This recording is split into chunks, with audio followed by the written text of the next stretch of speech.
Në të ftuarit të ditës do të flasim tani për programet ekonomike të Partisë Demokratike dhe asaj socialiste nga i stadim nga kjo e fundit. Me mua në studio është zoti Selami Xhepa, ekspert i fushës së ekonomisë. Përshëndetje, mirë se erdhët në studio, kënaqësi t'ju kem këtu. Në fakt, ne kemi ndjekur program të prezantuar mirëfilli programin ekonomik të Partisë Demokratike, madje dje ndoqëm paketën për biznesin që është pjesë së tërës, pra programit ekonomik. U njohëm aty edhe me disa agjensi që do të ngrihen nëse Partia Demokratike do të vinë në pushtet, siç është Agjencia Antikorrupsionit. Nga ana tjetër, vazhdon të komentohet taksa e shesh 9% nga kryeministri Rama, ata ndërkohë do duan të implementojnë sërish në qoftë se do të qëndrojnë në pushtet taksën progresive. Ta nisim nga këto të dyja, si e shikoni, ose nëse do t'i jepnim informacion publikut krahasues mes dy taksave, zoti Xhepa? Fatkeqësisht, qoftë me taksën progresive, qoftë me taksën e sheshtë, objektivat politike mendoj që nuk janë arritur nga asnjëra forcë politike. Së pari sa i takon objektivit kryesor që ka patur Partia Socialiste kur vendosi taksën progresive, objektivi kryesor ishte reduktimi i pabarazive, sepse të pasurit do paguanin më shumë. Në fakt, treguesit matjet statistikore tregojnë që pabarazia është më e lartë se sa në periudhën në vitin 2012, kur është një nga matjet statistikore, kur në Shqipëri aplikoi taksa e sheshtë. Kështu nga pikpamja e arritjes së objektivit të pabarazive, taksa progresive ka dështuar. Nga pikpamja e kontributit që asjell më shumë të ardhura një sistem tatimor në raport me tjetrën, ne shikojmë që kur taksat u ulën, sepse ne dimë që nga viti 2007 në veçantë deri në vitin 2013, Shqipëria pati norma dhe një ngarkesë fiskale shumë më të ulët, qoftë tatimi 10% për gjithë kategorinë të ardhurave, dhe mendoj që edhe një sër taksash tjera kanë qenë më të ulta. Dhe përsëri të ardhurat e buxhetit shtetit ishin 27% prodhimit kombëtar. Me rritjen e taksa dhe kthimin e sistemit progresiv, taksat përsëri janë 27.8% prodhimit kombëtar, çka do të thotë që as objektivi i shtimit të ardhurave në buxhet në mënyrë që shtetit ketë një fuqi më të madhe pra për të bërë politika sociale dhe zhvillimore, nuk është arritur. Çka do të thotë që nuk është problemi i sistemit tatimor. Problemi është i zbatimit sistemeve tatimore, në procesin e zbatimit të implementimit, dhe janë reformat të tjera ato që diktojnë edhe pabarazin, edhe rritjen e të ardhura për buxhetin e shtetit. Socialistët thonë se taksa e sheshtë në vendet që është aplikuar në vendet ndryshme të botës në fakt ka dështuar. Kjo s'është fare e vërtet, sepse në fakt studimet më të fundit që i përkasin vitit 2018 na tregojnë që eksperiencat janë mikse, pra nuk është se ka një konkluzion të qartë. Në disa vende ka pas rezultate të përkohshme pozitive, por që pastaj kur është përkeqësuar administrimi tatimor kanë dështuar. Për shembull, një rast eksperimenti. Vende në zhvillim apo të zhvilluara? Taksa e sheshtë është zbatuar vetëm në ekonomitë në tranzicion. Pra, taksa e sheshtë në mënyrë ironike, sepse taksa e sheshtë në përgjithësi thuhet që thellon pabarazin, ndërkohë që vendet ish-komuniste ishin vende që vinin nga sistemi i barazitizmit, dhe çdo lloj politike që e thellon pabarazin duhet ta shikoni me skepticizëm. Kështu që fillimisht ka filluar në Estoni, në vitin 1994, në vendet balltike, dhe zbriti nga vendet balltike, zbriti deri në Shqipëri, që ishte i fundit vend që e zbatoi, por edhe i pari vend që e revokoi këtë sistem. Mendoj pa i dhënë shansin dhe mundësinë ekonomisë dhe shoqërisë për të provuar këtë lloj sistemi. Nuk ka si dyshim që disa nga arsyet dhe motivimet kryesore të këtij sistemi tatimor në vendet e lindjes ka qenë thjeshtësia në aplikim dhe në kushtet e një administrimi të dobët fiskal. Kjo është një taksë që administrohet shumë më thjesht. Pra në disa objektiva efekti i kësaj takse ka qenë pozitiv. Fjala vjen, unë nisa me Sloveninë, për shembull, studimet tregojnë që Slovakinë, deri në vitin 2004 ky ka qenë një rast i jashtëzakonshëm suksesi.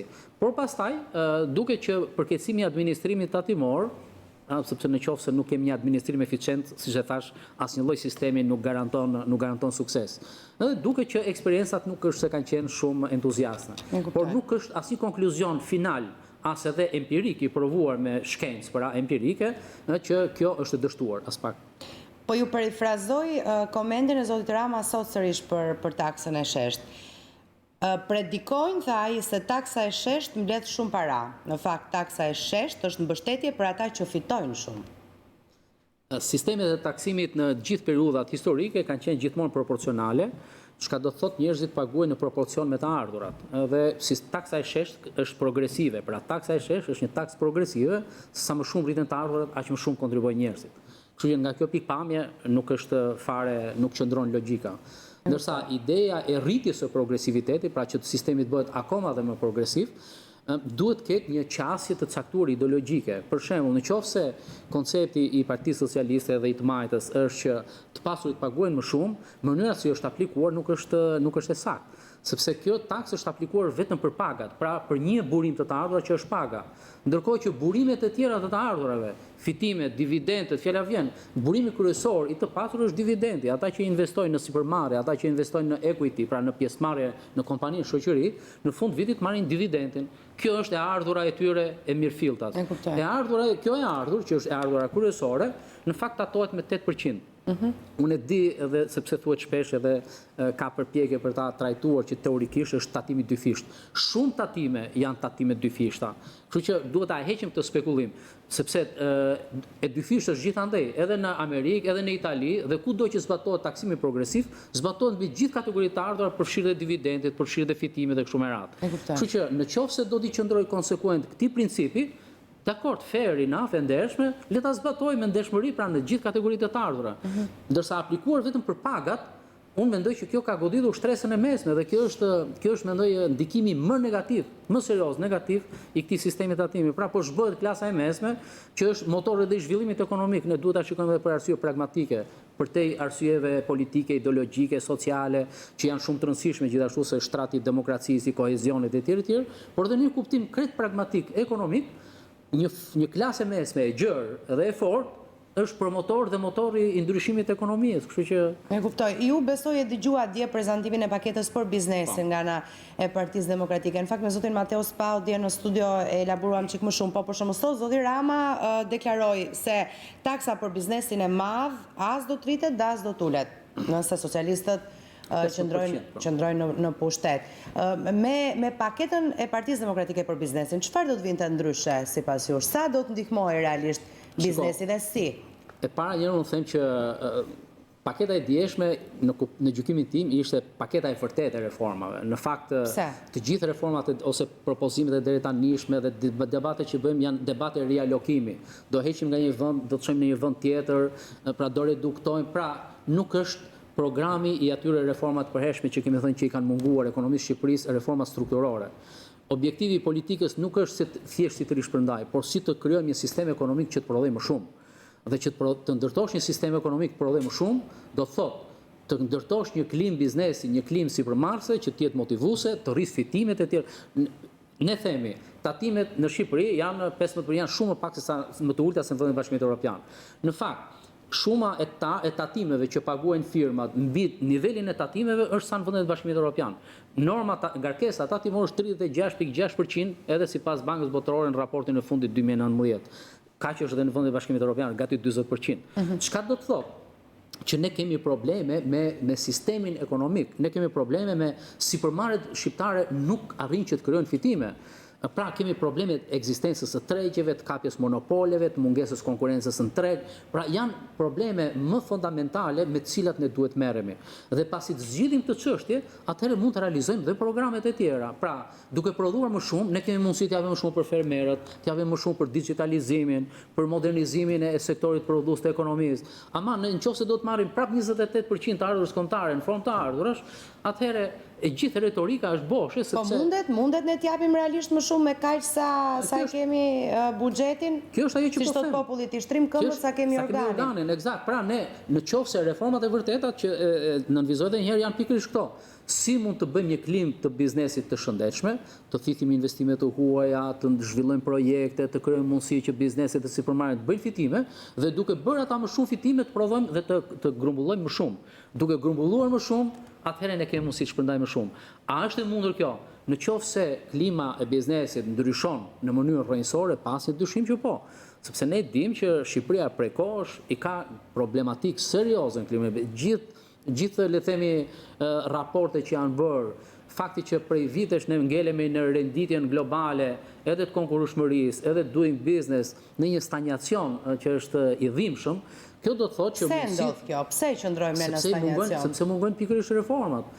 Investitorët e huaj. Se s'po analizojmë vetëm vitin e fundit, ose viti i fundit dihet që ishte një vit pandemik edhe sigurisht ka ndikuar patjetër në ekonominë e vendit. Dhe jo vetëm të vendit ton, po të çdo vendi, po. Absolutisht. Flasim për më gjerë se kaq. Gangrena e sistemit që vazhdon prej kohësh. Pra, klima e biznesit në përgjithësi, që thash, ne kemi përmirësuar në mënyrë rrënjësore në vitin 2006-2007, kur dhe me mbështetjen e programit të sfidës mbi veçare të Shtetet Bashkuara aplikuam 3 projekte jashtëzakonisht revolucionare për kohën, sepse u kriju qendra e biznesit, prokurimet online, taksimi online etj.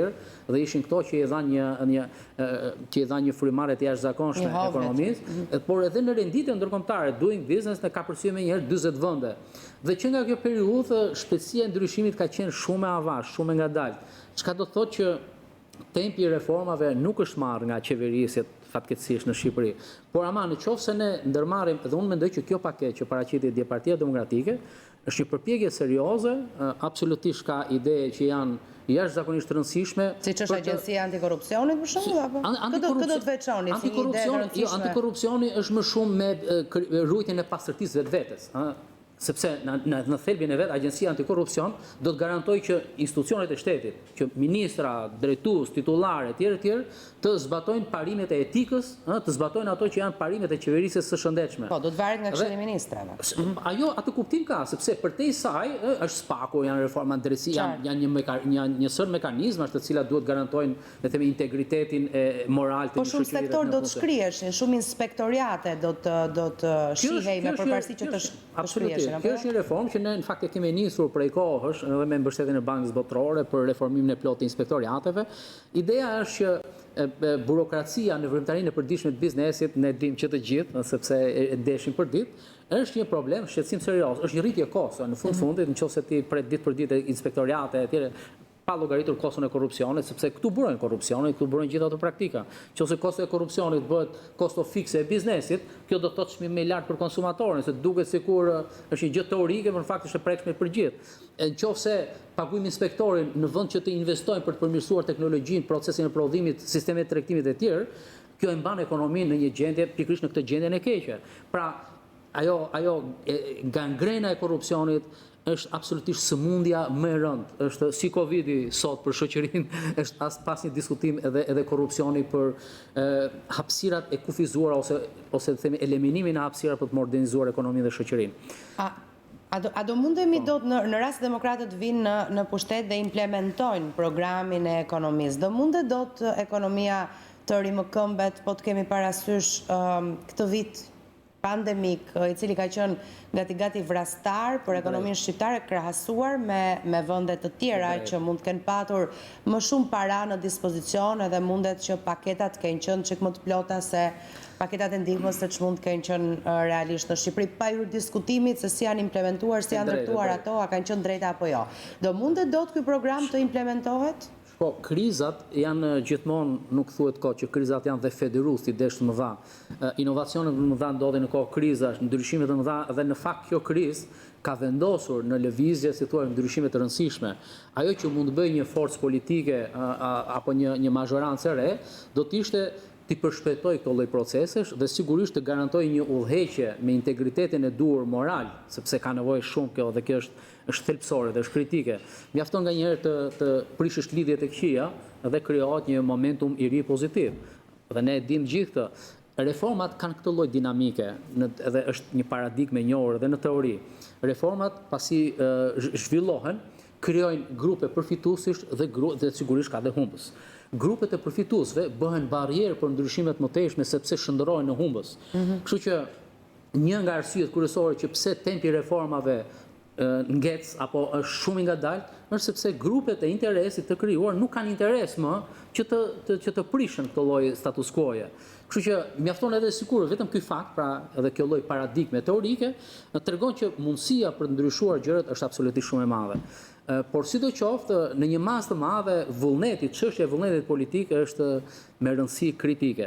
Shqipëria ka ligje të mira, shpeshherë, sepse një pjesë e madhe e ligjeve kanë shkallë të lartë diskrecioni, por në thelbin e vet mekanizmat institucionale etj. Në Shqipëri ekzistojnë. Ajo që duhet bërë është që të eliminojnë diskrecionet, të jepet siguri operatorëve ekonomik dhe të ketë një vullnet politik për të krijuar, si thua, një sistem të barabartë, një garë të barabartë, tregje të barabarta për gjithë. Sepse përndryshe ne nuk mund ta fitojmë dot betejën as me varfërinë dhe as me nevoja që ka revolucioni i katërt industrial, mbasi kemi humbur 3 të parët.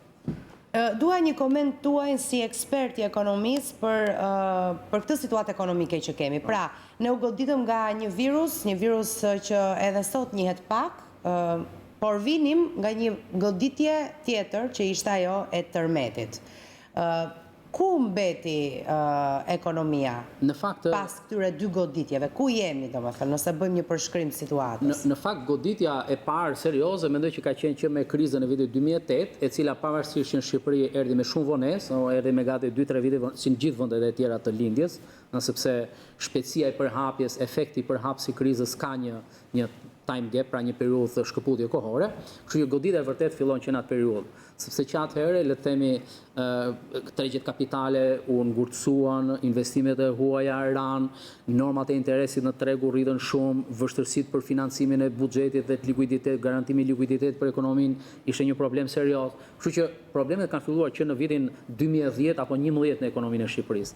Dhe që nga ajo periudhë s'na janë ndarë këto goditjet negative. Njëra pas tjetrës. Dhe që në vend që ne të kishim patur reforma serioze të klimës biznesit, fatkeqësisht duke mos u shoqëruar me reforma serioze të klimës biznesit, ne nuk kemi parë që këtyre goditje negative të jemi përgjigjur në mënyrë agresive me reforma, por kemi gjetur gjithmonë rrugën e lehtë, rrisim borxhin publik për të vendosur disa prita betoni nëpërmjet huamarrjes, por këto prita betoni me huamarrje janë shumë të kollajta për t'u rrëzuar, menjëherë sapo kostot e financimit borxhit fillojnë që të bëhen me efekte shumë serioze për financat publike. Kështu që kemi gjetë rrugën e lehtë në vend që të gjejmë rrugën e vërtetë, që është rruga e reformave serioze, e reformave që, për shembull, nuk ka arsye që Shqipëria, fjala vjen, të rezultojë për herë në Transparency International, vendi me nivelin më të lartë të perceptimit të korrupsionit, dhe që nuk është vetëm perceptim, por është dhe realitet sepse e shikojmë gjithë. Pra çfarë është bërë për ta ndryshuar këtë lloj? Çfarë reforme serioze është bërë? Pse Shqipëria duhet, fjala vjen, duhet të jetë në manival vend me mbikëqyrje të zgjeruar, siç e kanë ata termin, sepse Shqipëria vazhdon që të jetë vendi i pasimit parave. Pse Shqipërisë i mungojnë investimet e huaja serioze që vërtet zgjerojnë bazën e ekonomisë? Ne që nga viti 2008 dhe në vazhdim themi që burimi i rritjes ekonomisë ishte programi TAP. Tani TAP-it i erdhi fundi. A nuk mund të mendoj në mënyrë më serioze që ne kemi nevojë për ta qasur këtë lloj problemi në mënyrë më sistemike. Pra duhet ndërtojmë mekanizma që e shëndoshin ekonominë në mënyrë përhershme. Pse nuk janë ndërtuar mekanizmat? Pse nuk janë bërë reformat e duhura në ekonominë në gjykimin tuaj? Kjo është një pyetje që duhet bërë antarëve të qeverisë, sepse ata... Po ju në analizën që i keni bërë situatës, pse mendoni që nuk është bërë kjo gjë? Shiko, unë mendoj që arsyeja kryesore në mendimin tim lidhet me mënyrën ndoshta se si edhe me një farë qasje ideologjike. Pra qasja ideologjike është që nga një anë duket sikur po bëjmë reforma liberalizuese dhe në fakt nga ana tjetër është prirja për ta kontrolluar, për ta komanduar gjithkënd. Pra gjithkush që duhet hyjë në Shqipëri, do të hyjë njëherë duke marrë leje nga zyrat edhe nga zyrtarët tanë. Kjo mund të jetë edhe qasje ideologjike, mund të jetë edhe qasje për qëllime të tjera. Por thelbi edhe e vërteta është që kjo, në vend që këto rregulla strikte, le të themi, të skrinimit, të kontrollimit të investitorëve para se të vinë, në vend që të shërbente në kuptimin ideologjik për të zgjedhur investitorë të shëndosh, investimet shëndosha e tjerë, në fakt e ka penguar dhe e ka dëmtuar seriozisht klimën e biznesit në vend. Kështu mund të jetë qasje ideologjike ose edhe për motive të tjera. Partneriteti publik-privat e ka ndihmuar ekonominë apo jo? Apo penalizuar atë? Mënyra se si janë zhvilluar kontratat e partneritetit publik-privat, unë mendoj që kanë probleme serioze dhe në një të ardhme jo të largët, buxheti i vendit dhe Shqipëria do të ketë implikime të rëndësishme. Mos harrojmë që disa prej këtyre kontratave, edhe ato që janë prishur, fjala vjen po paguajnë penalitete, disa prej këtyre lloj kontratash, disa kontrata që janë në zbatim, ne nuk e dim kurrë çmimin final se sa do të zbatohen, se sa do shkojë vlera e vërtet e këtyre kontratave. Pra shkalla e pasigurisë që japin këto kontrata është një problem serioz. E dyta, mundësitë e shteteve dhe të kapaciteteve qeveritare dhe në vendet e zhvilluara, Gjermani, Britani e tjerë, pra kapacitetet që ka administrata publike për të monitoruar zbatimin e gros të tyre kontratave lë shumë për dëshiruar, çka do thot investitorë gjithmonë ja hedhin, ja një hap më përpara se sa shteti. Kështu nga kjo pikpamje, përfitimet publike që duhet merren nëpërmjet kësaj forme të partneriteti, që është një formë që është aplikuar me sukses në disa vende, po atje ku ka kapacitete pra të forta problemi qëndron tek institucionale. mënyra se si janë ndërtuar marrëveshjet mes palëve, apo jo? Pasi dyshim, ky është problemi i Jo parë. tek fenomeni, le të themi. Fenomeni kur mbahet nën kontroll, pra kur aplikohet si thua me një lloj mençurie dhe me frena dore, mund të jetë i suksesshëm, por nëse ne kontraktojmë dhe duhet paguajmë çdo vit nga 300 milion euro vetëm për shërbyer kontratat e partneritetit publik-privat, atëherë ne nuk kemi bërgjë gjë tjetër veç se kemi minuar qeverisjen korrente të çdo lloj qeverie që do vi nesër. Sepse çdo lloj qeverie nesër, nëse të ardhurat e buxhetit ose shpenzimet publike të buxhetit për investime janë 1 miliard, do thot 300 milion janë të kontraktuara që në vitin 2015. Çka do të thotë që minon le themi punën e çdo lloj qeverisje të ardhshme. Kjo është arsye që gjithë vendet vendosin kufizime të forta. Madje Britania e Madhe, Gjermania dhe gjithë vendet e Bashkimit Evropian kanë hequr dorë nga kjo lloj praktike, pikërisht për shkak të këtyre mangësive dhe deformimeve që përmendëm. Ju falenderoj shumë për prezencën në studio dhe për gjithë analizën që i bët situatës ekonomike në vend. Faleminderit dhe punë të mbarë në vijim. Ju falenderoj dhon. Publicitet, kthehemi sërish pas pak, hapësira e të ftuarit të ditës vazhdon.